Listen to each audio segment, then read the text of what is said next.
Good morning, second graders. This is the lesson for Wednesday, April 8th.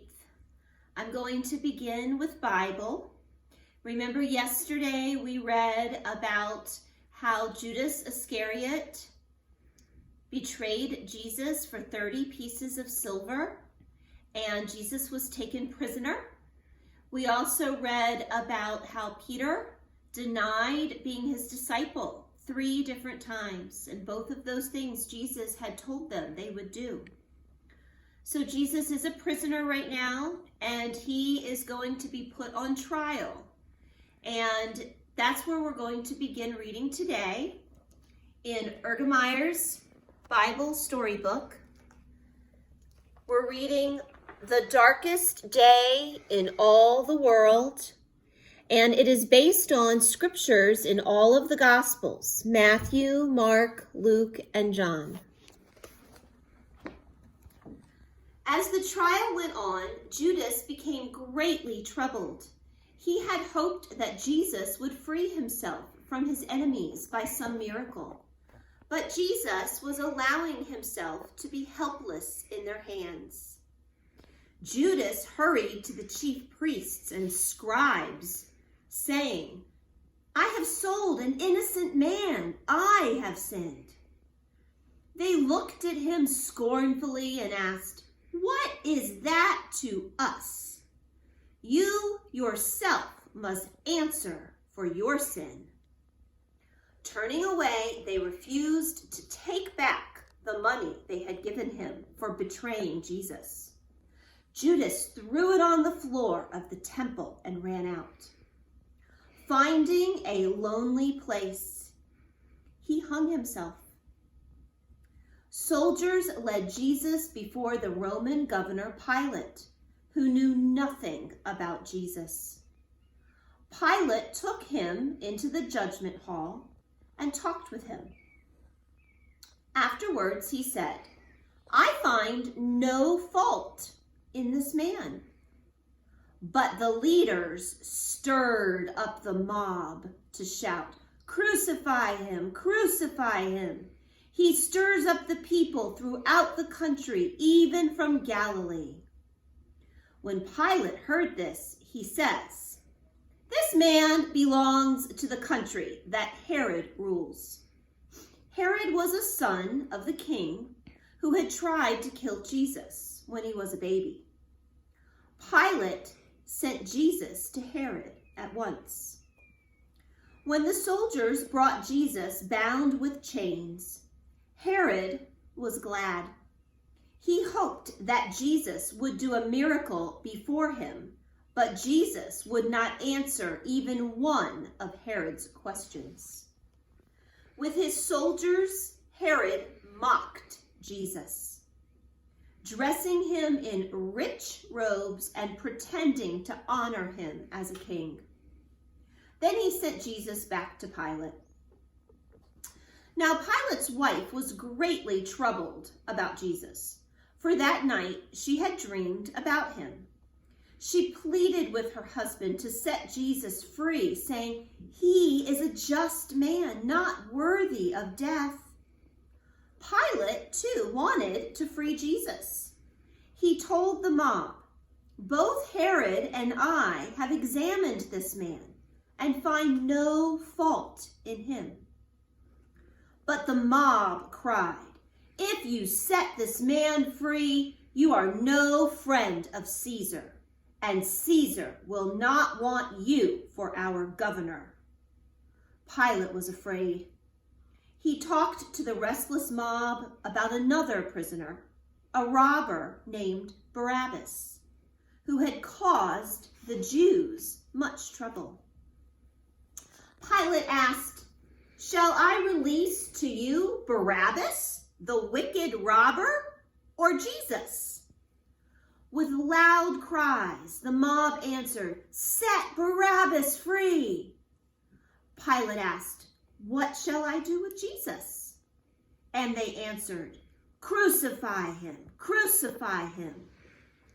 Taking a basin of water, Pilate washed his hands before the Jews, saying, I am not guilty of the death of this innocent man." The Jews cried out, "We ourselves will bear the blame. Let his blood be on our heads." Because Pilate wanted to please the people, he called Roman soldiers and told them to lead Jesus away to be crucified. So the trial came to an end. The Roman soldiers took Jesus and put a crown of thorns upon his head. They put a reed in his hand and bowed before him, saying, "Hail, King of the Jews!" They blindfolded him, spat on him, and hit him, saying, "Tell us who struck you." Jesus said not a word. Finally, the soldiers took off the purple robe, dressed him in his own clothes, and led him away to be crucified. They gave Jesus and the two robbers heavy crosses to carry. A crowd of curious people followed the soldiers to the crucifixion. Many in the crowd were Jesus' enemies. Others were friends who longed to help but could not. As they went, Jesus fell beneath his heavy cross. The soldiers called a stranger from the crowd to carry the cross. On the hillside of Calvary, the crowd stopped. Soldiers removed the prisoner's clothing and fastened their hands and feet to the crosses. Then they raised the crosses high in the air and planted them firmly in the ground, leaving the prisoners to hang there until they died. From the cross, Jesus prayed, "Father, forgive them, for they know not what they do." A sign above Jesus' head bore the words, "This is Jesus, the King of the Jews." One of the thieves who was crucified with Jesus made fun of him. The other one said, "We deserve to die, but this man has done no wrong." To Jesus, he said, "Lord, remember me when you come into your kingdom." Jesus answered, "Today you shall be with me in paradise." Sorrowing friends were standing at the foot of Jesus' cross. Among them were his mother and John. Jesus asked John to care for Mary. Jesus' enemies also stood around the cross. Some of them said, "If you are the King of the Jews, save yourself." About noon, the sky suddenly grew dark. For 3 hours, the great darkness lasted.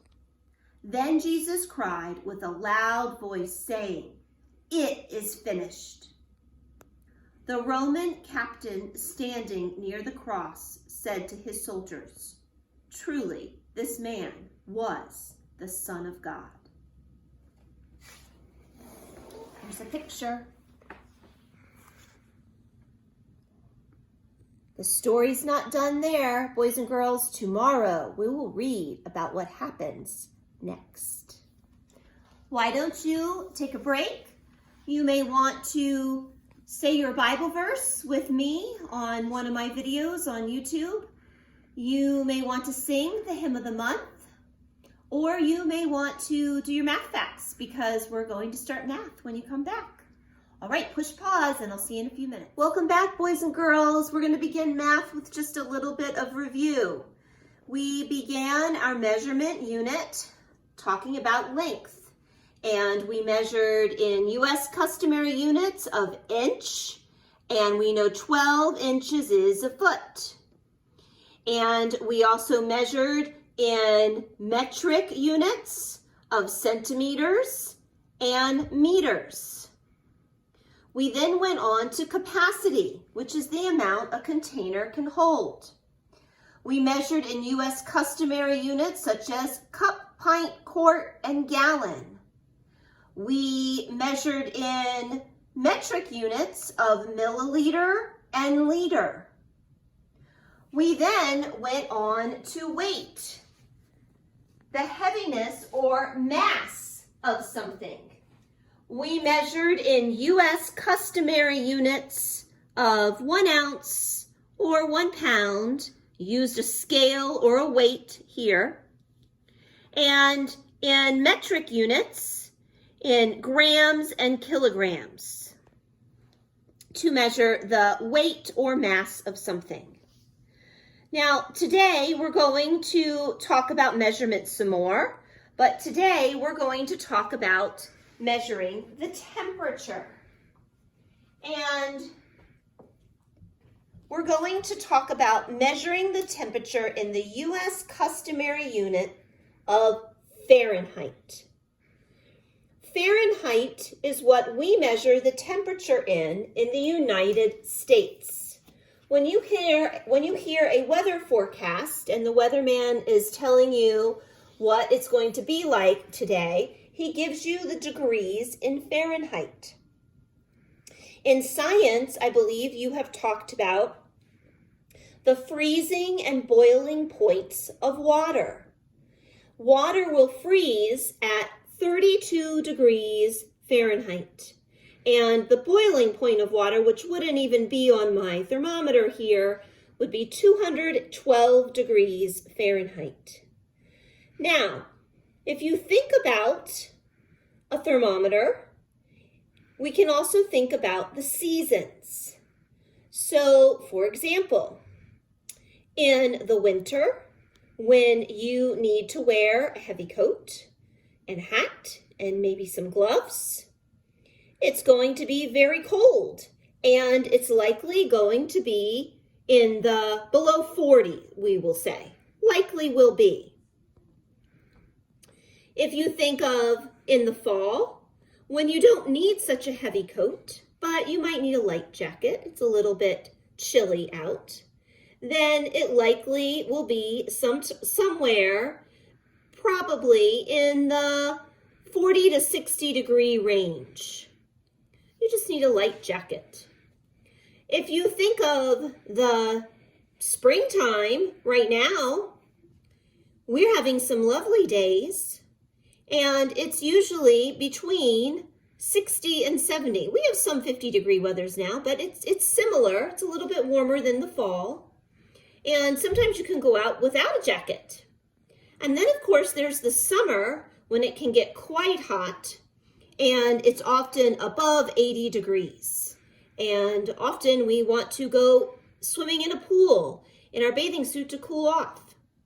So with Fahrenheit temperatures, we can associate it with the seasons and what kind of clothes we would wear to help us when we would be outside based on what the temperature is. Now, in our Fahrenheit thermometer, you're going to notice that there isn't a mark for every number when you're counting up the degrees. Let's look at the thermometer that you would have in your papers this week. And you will notice with this thermometer, there's an F on one side and a C on the other. We're going to talk about the C side tomorrow. So let's just talk about the F side right now. And looking at my thermometer, I'm going to find 0. And I'm going to look just between 0 and 10. And I'm going to see the marks that are in between. So if I start at 0, I have 1, 2, 3, 4, 5. When I get to the 5th mark, that's 10. So I can't count by ones when I'm looking at the thermometer. I have to count by 2s. Every mark would be 2 degrees. If I started at 0, it would be 2, 4, 6, 8, 10. If I were going to go between 10 and 20, it would be 12, 14, 16, 18, 20. Then 22, 24, 26, 28, 30, and so on. Remember to count by 2s with your Fahrenheit thermometer.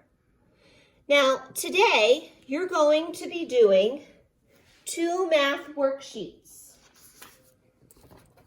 You're going to be doing math worksheets, practice 18.5 and reteach 18.5. And you will need to be looking at the thermometer and give the temperature that the thermometer shows. Often you'll have a clue about what season it is, and that may help you just to double check. Does that make sense? When you write the temperature on the line. So you will do these 2 worksheets today. The other thing that I'd like for you to do is I'd like for you to find a blue crayon or pen or colored pencil. And today, I'd like you to, on your thermometer, I'd like you to draw a line up to the temperature that it was today. So you might need to look and listen to a weather forecast or look up a forecast on a phone or an internet. And I'd like you to stay right close to the F side. Don't cross the middle and go towards the C side. But on the F side, I'd like you to make a blue line up to whatever the temperature is for today. And we'll have some different answers, but we will compare them tomorrow when we do our math lesson and see what you have. So remember your 2 worksheets and your thermometer based on today's temperature. All right, boys and girls, why don't you do your math? Hit pause, and when you come back, we'll do reading. Welcome back, boys and girls. We're going to do reading today, and on your poetry vocabulary list, I want you to look at number 3, and today we're going to talk about a cinquain. A cinquain is an unrhymed poem made up of 5 lines. Each line of the poem has specific rules. All right, well, let's look at the rules for cinquain. Line 1 is a 1 word that names a subject. Line 2, 2 words, adjectives that describe the subject. Line 3, 3 words. Do you see a pattern here? 3 action verbs ending in ing. Line 4, 4 words that express a feeling or tell about the subject. And line 5, 1 word, a synonym for the subject. So we have 5 lines. We start with 1 word on the first line. We add a word, 2 words, 3 words, 4 words, and then we go back and end with just 1 word. Here's an example. Butterflies. That's our 1 word subject. Gentle creatures. That's 2 words that describe butterflies. Fluttering, searching, landing. These are 3 verbs and they all end in ing. Our 4th line, lovely flashes of light. That describes butterflies. And our 5th line is just 1 word, and it's a synonym for your subject, miracles.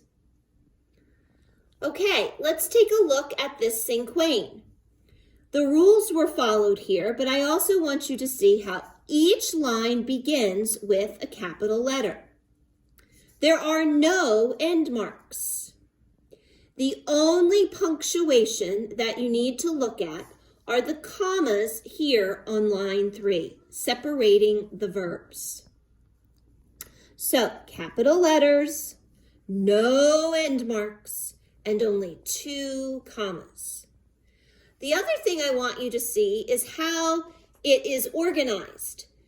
Do you see how the first word on line 1 is sort of in the middle, and then the 2 words are written out a little bit more, and then this is your longest line, your third line, then it comes in a little bit more, and then the last word is lined up in the middle again, almost with the first word. So it almost looks like a diamond shape. So you're creating a pretty picture here with your words while you're writing about something nice that you can create and picture in your mind as well. So I have another example of a cinquain that I'd like to show you. I wrote one on sharks. So here's my line 1, and I wrote my first word in the middle of the line.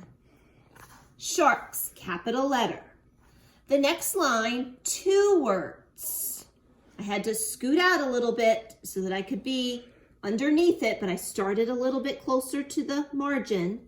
Large fish. Okay, that's true about sharks. It describes them. Let's go to line 3. I started even closer to the margin. I have 3 words. They are verbs, and they end in ing. Swimming, hunting, eating. Something sharks do. I used a comma in between my verbs. Look, I've started with capital letters. Now let's look at line 4. I have 4 words. 1, 2, 3, 4. Creatures of the deep. And then on my 5th line, I end with 1 word, and it's a synonym for sharks. I wrote tiger. Now the reason I wrote tiger is because I know a tiger shark is a type of shark. So I decided that would work. So this is my cinquain. Sharks, large fish, swimming, hunting, eating, creatures of the deep, tiger. You can see the shape that it forms, almost like a diamond. So cinquains are what we're going to work on today. And you should have a worksheet that looks like this. I want you to find this worksheet, and we're going to practice some cinquains.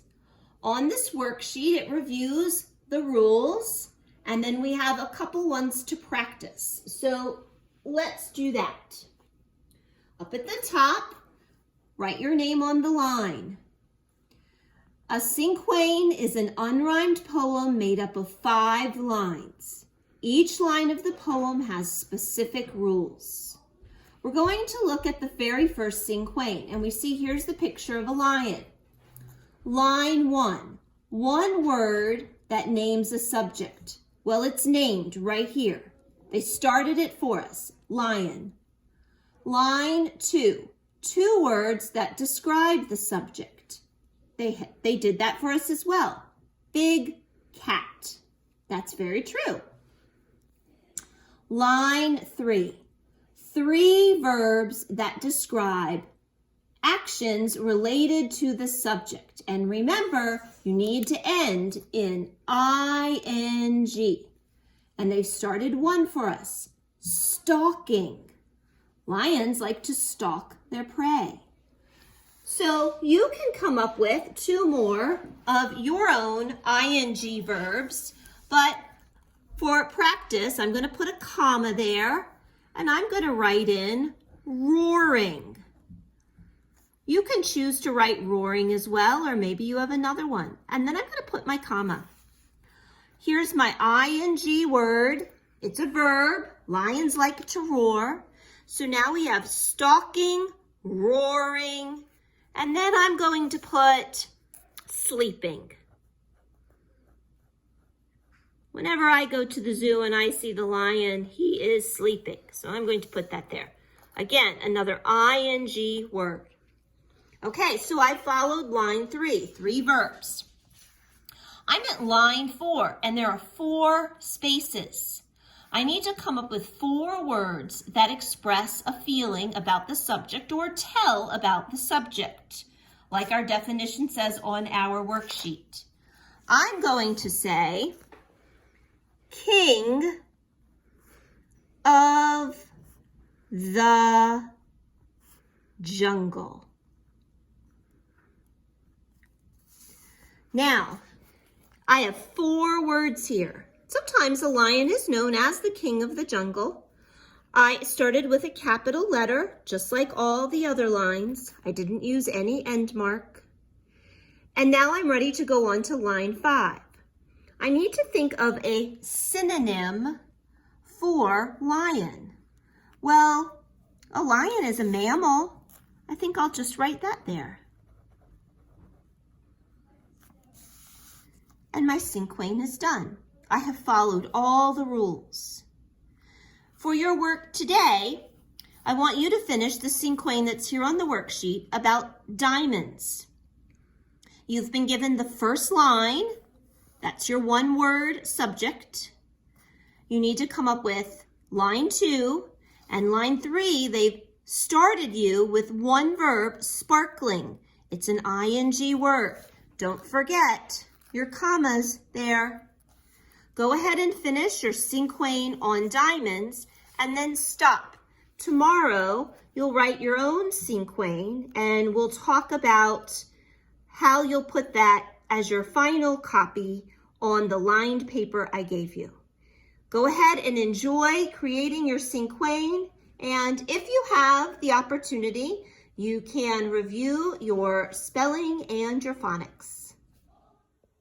Boys and girls, let's go over our spelling words. Number 1, soil.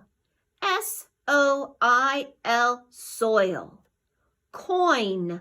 C-O-I-N, coin. Royal. R-O-Y-A-L, royal. Poison. P-O-I-S-O-N, poison. Broil, B-R-O-I-L, broil. Toy, T-O-Y, toy. Destroy, D-E-S-T-R-O-Y, destroy. Enjoy, E-N-J-O-Y, enjoy. Spoil, S-P-O-I-L, spoil. Toil, T-O-I-L, toil. Boys, B-O-Y-S, boys. Noise, N-O-I-S-E, noise. Point, P-O-I-N-T, point. Here, H-E-R-E, here. Here, H-E-A-R, here. Fair, F-A-I-R, fair. Fair, F-A-R-E, fair. Parents, P-A-R-E-N-T-S, parents. Moisture, M-O-I-S-T-U-R-E, moisture. Biology, B-I-O-L-O-G-Y, biology. Let's do our phonics.